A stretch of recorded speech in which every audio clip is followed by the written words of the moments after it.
आज ही Doubtnut app download करें। Doubtnut पर होगा अब आपके सभी मैथ्स, केमिस्ट्री, फिजिक्स और बायोलॉजी डाउट्स का सफाया। बस अपने क्वेश्चन की फोटो खींचो, उसे क्रॉप करो और तुरंत वीडियो सोल्यूशन पाओ। Download now. हाय फ्रेंड्स, हमारा आज का टॉपिक है अनइवन ज्योग्राफिक डिस्ट्रीब्यूशन। हम देखेंगे कि ज्योग्राफिक डिस्ट्रीब्यूशन जो इतना अनइवन है उससे क्या इफेक्ट पड़ता है इंडस्ट्रीज़ पे। पहले देख लेते हैं कि हमने प्रीवियसली क्या क्या डिस्कस किया है। तो पहला हमारा टॉपिक था basic intro of economic activities. Then हमने सेकंड डिस्कस किया मैन्युफैक्चरिंग और थर्ड था हमारा मैकेनाइजेशन। तो आज देख लेते हैं आज हमें क्या क्या पढ़ना है। हमारा आज का जो कंटेंट है वो है first uneven geographic distribution, second factors influencing industry location. ऐसे कौन से फैक्टर्स हैं जिससे इंडस्ट्री की लोकेशन कहाँ डलेगी इस पे फ़र्क पड़ता है। So going ahead, uneven geographic distribution, जैसा कि आप यहाँ देख सकते हैं मैंने लिखा है, मैं अंडरलाइन कर देती हूँ। अनइवन ज्योग्राफिक डिस्ट्रीब्यूशन ये होता क्या है। पहला पॉइंट मैंने लिखा है, Major concentration of modern manufacturing have flourished in a few number of places।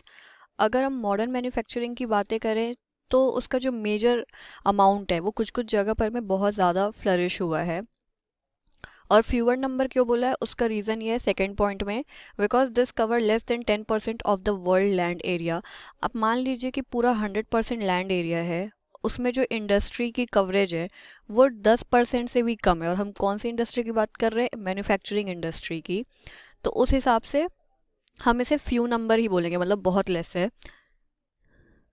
और अब देखेंगे कि वो कहाँ कहाँ फ्लरिश हुई है। तो ये रहा हमारा third point, these Nations have become the centre of economic and political power. हमने यहाँ पर में कौन से नेशंस की बात करी है, मोस्टली दे आर डेवलप्ड, क्योंकि डेवलप्ड नेशन ही फंडिंग अच्छे से कर पाता है, उसे बहुत सारे तरीके दे पाता है जिससे कोई भी इंडस्ट्री फ्लरिश कर सकती है। फिर चाहे हम बात करें रॉ मटेरियल की, ट्रांसपोर्टेशन की, या फिर गवर्नमेंट पॉलिसी की। ठीक है, तो इसमें क्या लिखा है, any industry makes profit by reducing cost. इसका मतलब क्या होता है, देखिए इतनी बड़ी इंडस्ट्री चल रही है तो उसका भी तो कोई मोटो होगा प्रॉफिट कमाने का, क्योंकि वो कोई चैरिटी नहीं कर रही है। It is not a act of charity. उसका परमानेंट मोटो ये है कि वो ज़्यादा से ज़्यादा प्रॉफिट कमाए, और उसके लिए वो क्या करना चाहती है, वो अपना कॉस्ट कटिंग हमेशा करना चाहेगी, चाहे वो ऑटोमेशन से करे, चाहे वो ट्रांसपोर्टेशन का कॉस्ट बचाए। कोई ना कोई तरीका ज़रूर होगा जिससे इंडस्ट्री अपना कॉस्ट रिड्यूस करेगी। नॉट दिस वन, इस पॉइंट पे लिखा है industries must be located at places where production cost is minimum. तो ये तो फॉरमोस्ट पॉइंट होता है किसी भी इंडस्ट्री के सेटअप होने का। हमेशा इंडस्ट्री ऐसी जगह को चुनती है जहाँ पर उसका प्रोडक्शन कॉस्ट मिनिमम से मिनिमम हो। आगे बढ़ते हैं। अब जो हमारा सेकेंड टॉपिक और लास्ट टॉपिक भी है, फैक्टर्स इन्फ्लुएंसिंग इंडस्ट्रीज लोकेशन। ऐसे कौन कौन से फैक्टर होते हैं जिससे इंडस्ट्री के लोकेशन क्या होगी उस पर फ़र्क पड़ता है। एक एक करके देखते हैं। करीब 7 फैक्टर होते हैं जो मैंने यहाँ पर में लिखे हैं। पहला क्या होगा, एक्सेस टू मार्केट, ठीक है। दूसरा होगा एक्सेस टू रॉ मटेरियल। तीसरा होगा access to labour supply. Labour supply मैं आगे भी बताऊंगी कि जब हम पुराने इंडस्ट्रीज़ को देखेंगे वहाँ लेबर सप्लाई पे बहुत मैटर करता था कि इंडस्ट्री का लोकेशन क्या होगा। पर जैसे जैसे ऑटोमेशन आया उस हिसाब से लेबर सप्लाई के ऊपर जो डिपेंडेंसी थी इंडस्ट्री के लोकेशन की वो क्या होती गई, कम होती गई। ग्रेजुअली एक जो रिलेशन था वो कम होता हुआ दिखा। Access to source of energy, ये भी एक पॉइंट है। फिफ्थ हो गया access to transportation and communication facilities. ये बहुत इंपॉर्टेंट पॉइंट है, क्यों, क्योंकि इसमें क्या आता है, ट्रांसपोर्टेशन। तो हम इसे क्या लिखेंगे, important. Okay, so moving ahead, sixth policy देख लेते हैं, गवर्नमेंट पॉलिसी। ये भी हम आगे पढ़ेंगे। सेवेंथ है एक्सेस टू एग्लोमेरेशन इकोनॉमिक्स, जो कि एक और तरीके से हम डिफाइन करते हैं किससे, लिंक बिटवीन इंडस्ट्रीज। इंडस्ट्रीज के बीच आखिर क्या लिंकेज है। तो आगे देखते हैं। ओके, तो यहाँ मैं लिखती हूँ हमारा access to market, very first point. इसका पहला पॉइंट ये है कि it is very important factor for deciding location of industry. क्यों? उसका रीज़न ये रहेगा, मार्केट का मतलब होता है लोग, और लोग क्या होते हैं, जिनमें डिमांड होती है किसी चीज़ के लिए और उनके पास एक एबिलिटी होनी चाहिए परचेस करने की। तो इसीलिए हम क्या देखेंगे, जो remote areas with small population है उसके पास बहुत कम पैसे होंगे ऑफ़र करने के लिए। इनफैक्ट रिमोट एरिया हो गया मतलब कि उसकी पॉपुलेशन भी कम है। तो अगर अगर हम ये देखते हैं, उनके पास पैसे भी कम है, उनके पास पॉपुलेशन भी ज़्यादा नहीं है, जो और ये दोनों चीज़ें क्या होती हैं, ज़रूरी होती है हम जब हमें मार्केट में कोई चीज़ सेल करनी होती है। तो इसलिए आप क्या देखोगे कि यहाँ जो इंडस्ट्रीज़ होंगी ना, बिल्कुल ना के बराबर होंगी। ये मैं नॉर्मल लाइफ के एग्जांपल से दिखाती हूँ। एग्जांपल ले लो, चलो यूपी हमारे इंडिया का ही, इसका कोई गांव है। मैं पूछना चाहूँगी, आप में से किसी ने भी कभी वहाँ पर में इंडस्ट्री देखी है एवर, कि वहाँ पे कोई इंडस्ट्री डल रही है, लोगों के पास एम्प्लॉयमेंट है उसके कारण? बिल्कुल नहीं, क्योंकि वहाँ की पॉपुलेशन अफोर्ड नहीं कर पाएगी, इसी कारण वहाँ पर में इंडस्ट्रीज नहीं होती है। यहाँ का रीज़न है कि वहाँ की पॉपुलेशन अफोर्ड नहीं कर पाएगी, पॉपुलेशन इसका रीज़न नहीं है। पर कोई ऐसी जगह भी हो सकती है कि जहाँ पे पॉपुलेशन बहुत ही कम हो, तो इंडस्ट्री सेटअप वहाँ पे भी नहीं होगा। अब और देखते हैं, गोइंग अहेड।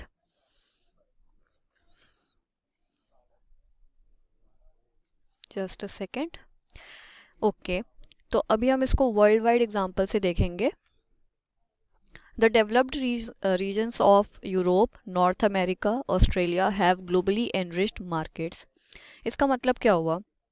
हम सबको पता है कि यूरोप की, जो मैंने 2 कंट्री पहले के वीडियोस में भी बहुत बार बताई है, डेवलप्ड है, कम पॉपुलेशन डेंसिटी है, मतलब हर तरीके से वो कंट्रीज़ बेस्ट हैं। और वो 2 कंट्री का मैं नाम लिख देती हूँ, वो है नॉर्वे एंड स्वीडन। और नॉर्थ अमेरिका ये भी काफ़ी डेवलप्ड है। इसमें क्या क्या आ जाता है? यूएसए, कनाडा वगैरह। और ऑस्ट्रेलिया, तो ऑस्ट्रेलिया भी आपको पता होगा, वो भी काफ़ी ग्लोबली एनरिच्ड है। तो इसके अंदर क्या होता है, ये जो जितने भी रीजन्स हैं इसके अंदर बहुत ही अच्छा मार्केट पाया जाता है, जिसको ग्लोबल लेवल पे पहचान मिली हुई है। और इसका रीज़न क्या है? यहाँ रीज़न कहीं से भी पॉपुलेशन नहीं है, क्योंकि हम सबको पता है कि ये लोग मीडियम डेंस पॉपुलेशन में आते हैं, इनकी जो डेंसिटी होती है वो मीडियम डेंस है। लेकिन यहाँ का रीज़न क्या हो जाता है? People have the ability to spend larger amounts. लोगों के पास इतनी क्षमता है कि वो पैसे ज़्यादा दे सकते हैं, इसलिए मार्केट वहाँ पर में लगाया जा सकता है। ओके, और आगे देखते हैं।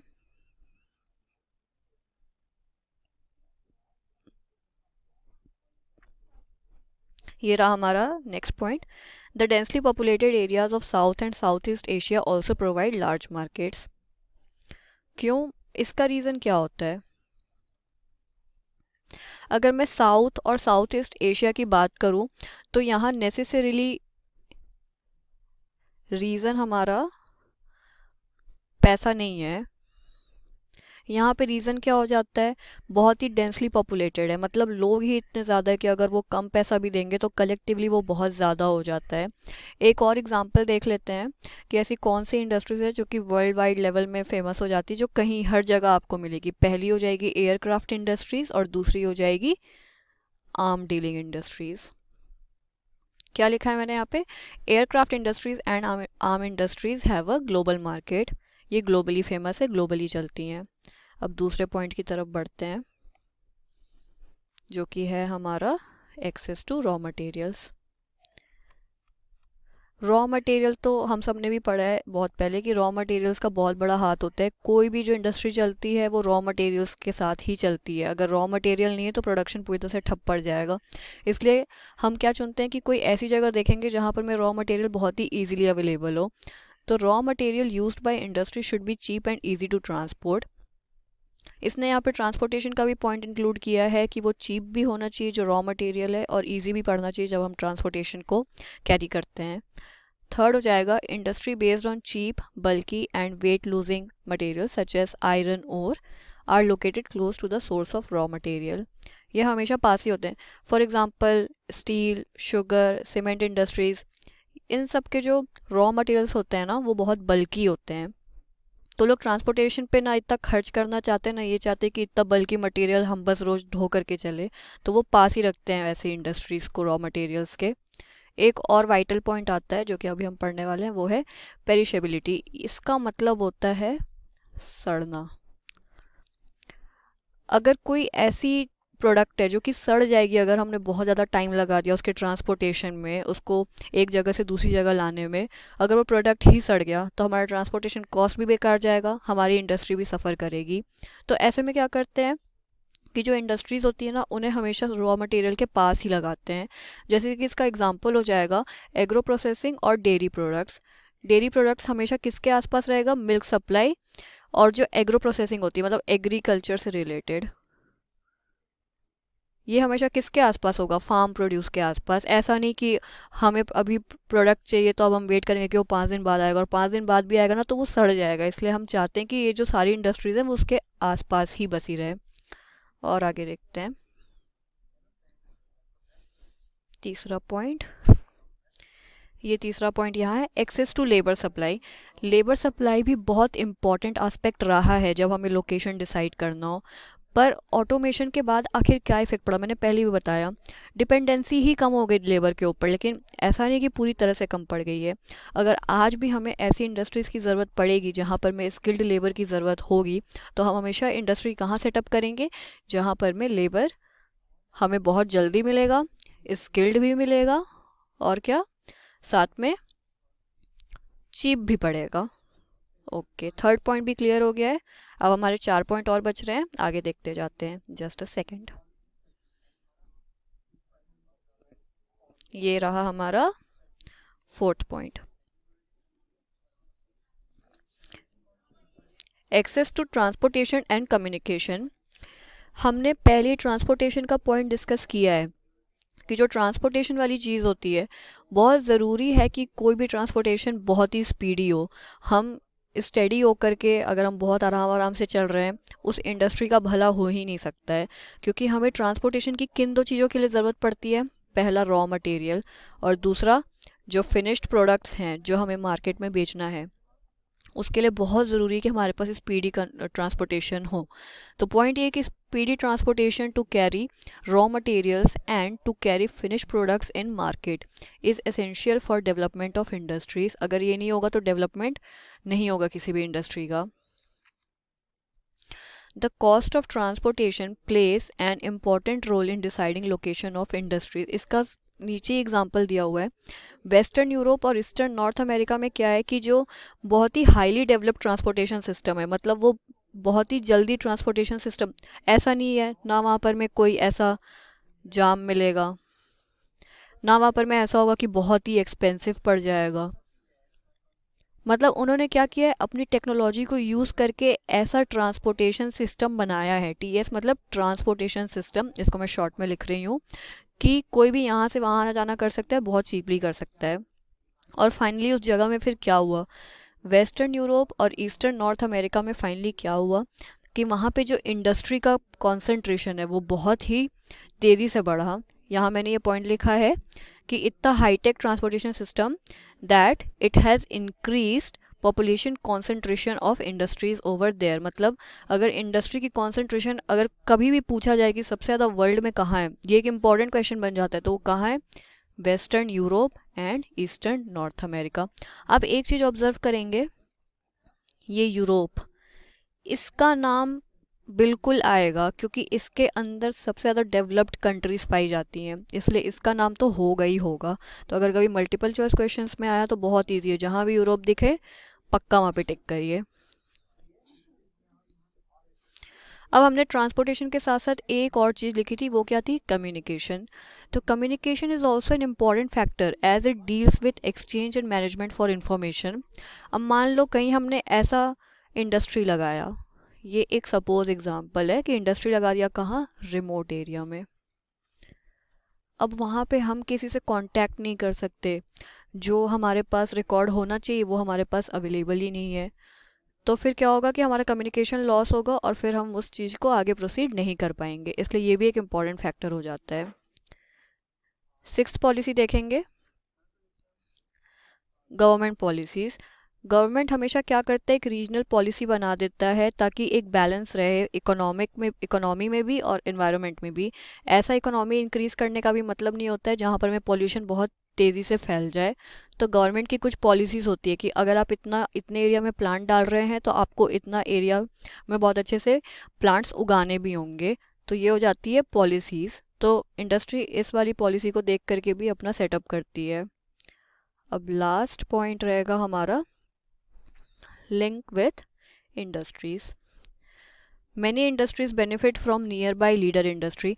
बहुत सारी छोटी छोटी इंडस्ट्री अगर किसी ऐसे इंडस्ट्री के आसपास सिचुएटेड हो जहाँ पर में एकदम वो लीडर हो, मतलब बहुत बड़ी कंपनी है ये, ठीक है,